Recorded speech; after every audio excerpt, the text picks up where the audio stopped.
नमस्कार। सौरमंडल के दो वीडियोस में अभी तक हम सूर्य और उसके ग्रहों के बारे में पढ़ चुके हैं और आज के वीडियो में हम सौरमंडल के जो अन्य घटक हैं उनके बारे में डिस्कस करेंगे। और सबसे पहले हम जिसके बारे में बात करेंगे वो है नेचुरल सैटेलाइट्स या प्राकृतिक उपग्रह। सैटेलाइट्स मैन मेड भी होते हैं, लेकिन हम जिसके बारे में आज यहाँ चर्चा करने जा रहे हैं वे हैं प्राकृतिक उपग्रह। तो प्राकृतिक उपग्रह वे आकाशीय पिंड होते हैं जो प्रकृति द्वारा निर्मित होते हैं और ग्रहों के चारों ओर परिक्रमा करते हैं और अपनी ऑर्बिट पे घूमते हुए वे ग्रह के चारों ओर यानी प्लेनेट के चारों ओर तो चक्कर लगाते ही हैं, साथ ही साथ क्योंकि उनका जो प्लेनेट है वो सूर्य के चारों ओर रेवोल्यूशन करता है तो साथ ही साथ वो सूर्य के भी चक्कर लगाते हैं। और प्लैनेट्स के जैसे ही उपग्रहों का अपना कोई प्रकाश नहीं होता, वे सूर्य के प्रकाश से ही प्रकाशित होते हैं। और अब तक हमारे सौरमंडल में लगभग 205 जो प्राकृतिक उपग्रह हैं वे ज्ञात किए जा चुके हैं, यानी इनकी खोज की जा चुकी है अब तक 205 प्राकृतिक उपग्रहों की, जिसमें से हमारी पृथ्वी का एक उपग्रह है चंद्रमा, मंगल के 2, बृहस्पति के 79, शनि के 82 और यूरेनस के 27, नेपच्यून के 14 उपग्रह अभी तक ढूंढे जा चुके हैं। और हमारे सौरमंडल के जो प्लैनेट हैं उनमें बुध और शुक्र 2 प्लैनेट ऐसे हैं जिनका अभी तक कोई भी ज्ञात उपग्रह नहीं है। और मार्स के जो 2 सैटेलाइट हैं उनके नाम हैं फोबोस एवं डीमोस। जुपिटर के 79 सैटेलाइट अभी तक ज्ञात हैं, यानी उनका पता अभी तक चल चुका है। उनमें से 4 जो गैलीलियो के द्वारा खोजे गए थे उन्हें गैलीलियन मून्स कहा जाता है। वे प्रमुख हैं जिसमें गैनीमीड, कैलिस्टो, आयो एवं यूरोपा मुख्य हैं। सैटर्न के अभी तक 82 सैटेलाइट्स ज्ञात किए जा चुके हैं और उनमें से प्रमुख हैं जेनस, माइनस, इनसोमडस, डायोन, रिया, टाइटन, हाइपेरियन, इयापीट्स और फीबी। यूरेनस के 27 सैटेलाइट अभी तक ज्ञात हैं जिनमें से एरियल, ऑब्रिल, टिटेनिया, ओवगेन एवं मिरेंडर मेन है। नेपच्यून के 14 सैटेलाइट्स अभी तक पता चल चुके हैं और उनमें ट्राइटन एवं नेरिड मुख्य उपग्रह हैं। और इन 205 उपग्रहों में से हमारे लिए जो सबसे महत्वपूर्ण है वो है चंद्रमा, जो कि पृथ्वी का उपग्रह है और एकमात्र उपग्रह है हमारी पृथ्वी का ये। और ये पृथ्वी के चारों ओर परिक्रमा करने में एवं अपने अक्ष पर घूमने में, यानी इसका रेवोल्यूशन का और रोटेशन का जो पीरियड है वो लगभग 27.3 डेज़ का होता है। चंद्रमा पृथ्वी के आकार से लगभग 1/4 है, जो किसी भी अन्य ग्रहों और उनके उपग्रहों की तुलना में बहुत ही छोटा अनुपात है। पृथ्वी के मुकाबले वहाँ 5 गुना कम यानी 16.5% ग्रेविटी है हमारे चंद्रमा पे। चंद्रमा पे दिन का तापमान सूर्य के सामने ओर की जो सतह होती है उस पे 127 डिग्री सेल्सियस और रात्रि का तापमान -173 डिग्री सेंटीग्रेड पाया जाता है। पृथ्वी से चंद्रमा की दूरी 3,84,403 किलोमीटर है।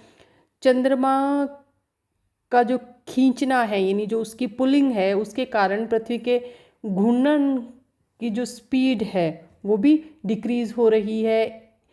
और इसका दूसरा जो प्रभाव है जिसे टाइडल ब्रेकिंग कहा जाता है, जिससे हमारे दिन की जो लंबाई है वो 2.3 मिली सेकेंड पर सेंचुरी बढ़ते जा रही है। चंद्रमा पे बहुत सारे पर्वत पाए जाते हैं जिनमें इसका जो दक्षिणी ध्रुव है उसके निकट लिबनिथ माउंटेन्स जो हैं वो हमारे माउंट एवरेस्ट से भी ऊंचे हैं और लिबनिट्स माउंटेन की हाइट है वो 10,660 मीटर तक मापी गई है। इसके अलावा चंद्रमा के बारे में और भी रोचक तथ्य हैं, जैसे कि चंद्रमा पे एटमॉस्फेयर नहीं पाया जाता क्योंकि इसका जो ग्रेविटी है वो इतनी कमज़ोर है जिससे ये वहाँ पे गैसों को बांध के नहीं रख सकती। और क्योंकि वहाँ पे वायुमंडल नहीं है तो इसलिए वहाँ पे ध्वनि भी नहीं होती। और इसके अलावा चंद्रमा पे पृथ्वी की शैलों के मुकाबले जो टाइटेनियम है वो 10 गुना अधिक मिलता है।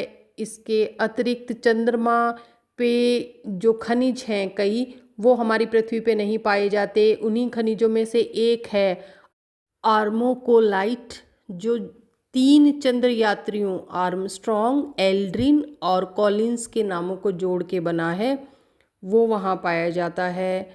और अब हम आते हैं एस्टेरॉयड बेल्ट पे। और बोर्ड्स का नियम जो हमने सौर मंडल के पार्ट 1 में पढ़ा था, उसके अनुसार मंगल और बृहस्पति के मध्य दूरी के संदर्भ में एक ग्रह और पाया जाना चाहिए, लेकिन वह अस्तित्व में यहाँ नहीं पाया जाता। तो इसके बजाय इन दोनों ग्रहों के मध्य में असंख्य छोटे छोटे पिंड पाए जाते हैं, और ये जो पिंड हैं वे क्षुद्र ग्रह कहलाते हैं, एस्टेरॉयड कहलाते हैं। और सौर मंडल के जिस क्षेत्र में ये पाए जाते हैं उसे एस्टेरॉयड बेल्ट कहते हैं।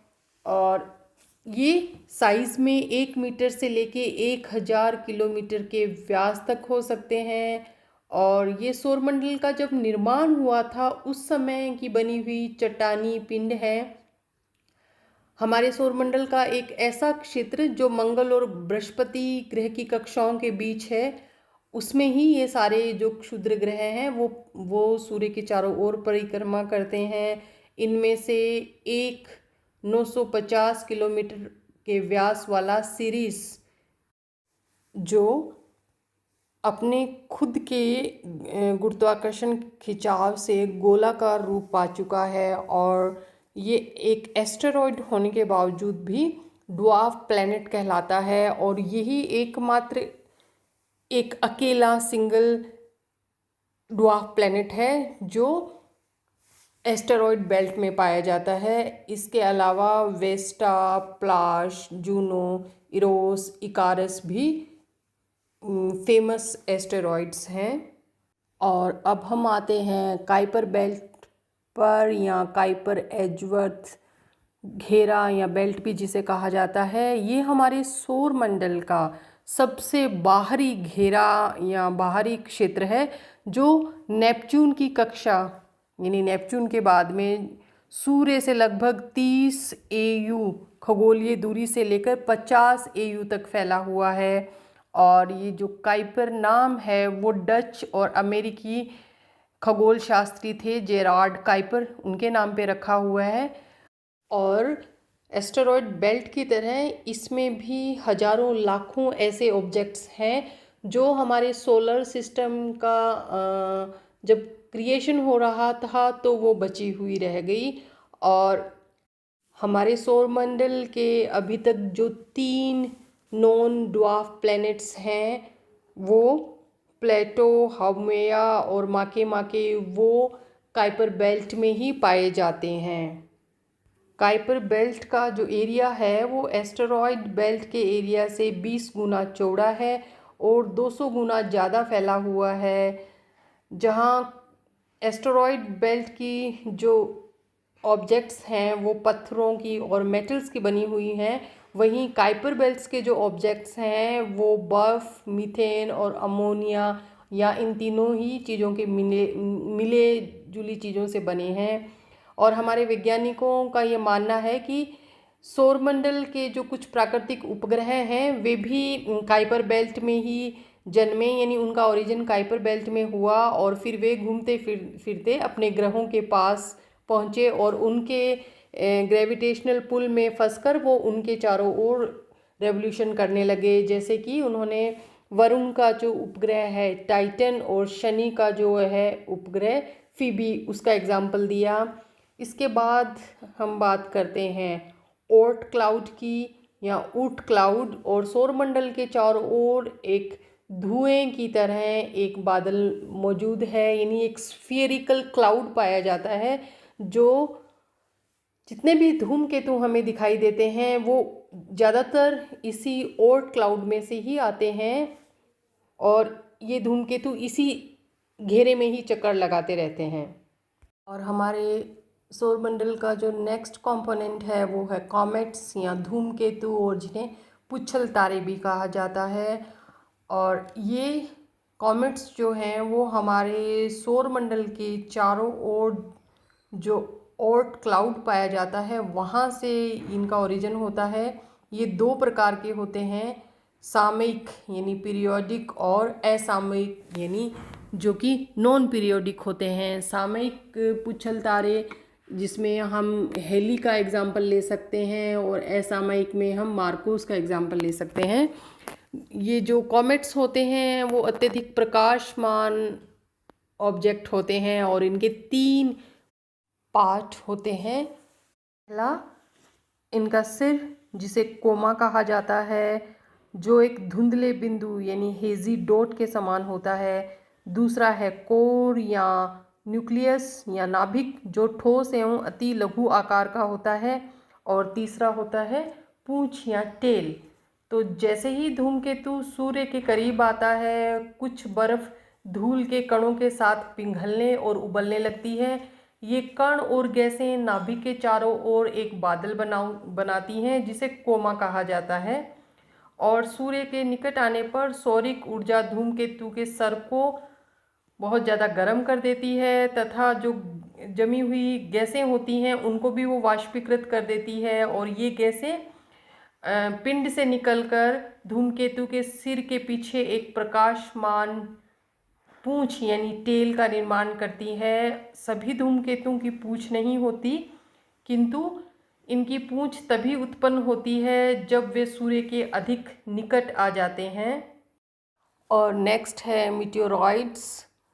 रात को आकाश में अचानक प्रकाश की एक पतली सी क्षीर रेखा एक छोर से दूसरी ओर जाती हुई हमें कई बार दिखाई देती है, और कुछ ही देर में वो गायब हो जाती है। इसे तारों का टूटना या उल्का कहते हैं, जिसे हम शूटिंग स्टार के नाम से जानते हैं। वैसे वो मीटियोर्स होती हैं।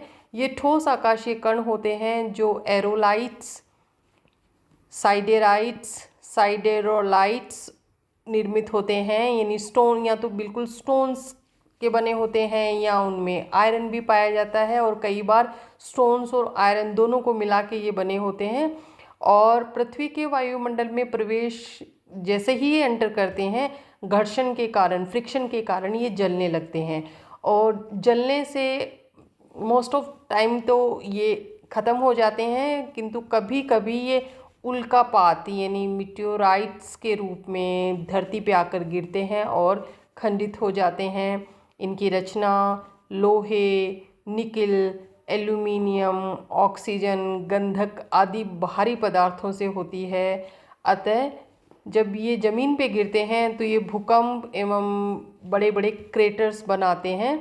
20 जून 1908 को इर्टक साइबेरिया में तथा 12 फरवरी 1947 को पूर्वी साइबेरिया में मीटियोराइट्स की वजह से जो क्रेटर बना वो आज भी देखा जा सकता है।